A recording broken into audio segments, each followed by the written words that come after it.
তামিম ইকবাল খান বাংলাদেশের অন্যতম সেরা ওপেনার,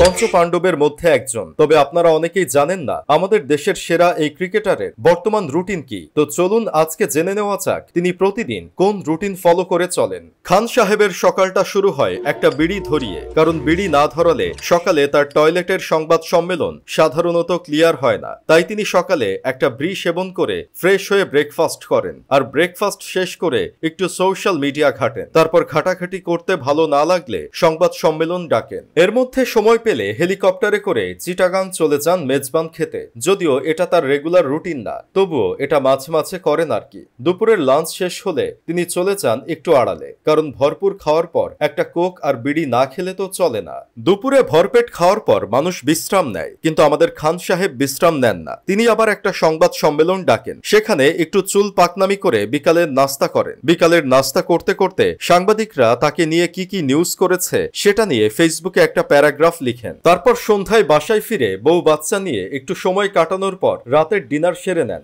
যদিও কয়দিন আগে তিনি স্ট্রোক করেছিলেন, তারপরেও তিনি ডাক্তারের দেওয়া রুটিন ফলো করেন না। তিনি নিজেই নিজের রুটিন তৈরি করে চলেন। তিনি ঔষধ খাওয়ার কথা ভুলে যান, কিন্তু বিড়ি খাওয়ার কথা ভুলেন না। তাই রাতে আবার বিড়ি সেবন করে ঘুমিয়ে যান। ঘুমের মধ্যে তিনি আবার স্বপ্নে দেখেন তাকে নিয়ে মানুষ নোংরামি করছে, আর স্বপ্নেই তিনি সংবাদ সম্মেলন ডেকে বসেন। সম্মেলন শেষ না হতে হতেই তার ঘুম ভেঙে যায়। কেন সংবাদ সম্মেলন শেষ না হতেই তার ঘুম ভেঙে গেল সেটা নিয়ে বিরক্ত হয়ে আবার সকালে সাংবাদিকদের বাসায় ডাকেন। তাদের দিয়ে স্ক্রিপ্ট রেডি করে আবার সকালে সংবাদ সম্মেলন করেন। এভাবেই তার ডেইলি রুটিন চলতে থাকে। তামিম ইকবাল আসলে মনে মনে ভেবে নিয়েছেন তিনি এদেশের মানুষকে সাকিব আল হাসানের অভাব ভুলতে দিবেন না। তাই তিনি দেশ থেকে ভ্রমণে যাওয়ার আগে সংবাদ সম্মেলন করেন, আবার দেশে ফিরে এসে সংবাদ সম্মেলন করেন, আবার বিসিবি নির্বাচনের জন্য ফর্ম তুলেন, আবার নিজে থেকেই নির্বাচন থেকে সরে দাঁড়ান। তাকে ঘিরেই থাকে সংবাদ মিডিয়া। তার এসব কাজ দেখে মানুষ বলছে স্ট্রোক করার পর তামিম ইকবালের মাথার তার ছিঁড়ে গেছে। কখন কি করতেছে আর কি করতে চাচ্ছে সেটা বুঝতে পারছে না। কয়দিন আগে তিনি দেশের বাইরে গেলেন, সেখানে বসে ভালো লাগছিল না, তাই ফেসবুকে একটা প্যারাগ্রাফ লিখলেন। তারপর দেশে ফিরেই যারা যারা বিসিবি নির্বাচন বয়কট করছেন তাদের সাথে সংবাদ সম্মেলনে যোগ দিলেন। বাংলাদেশ যখন ভালো খেলবে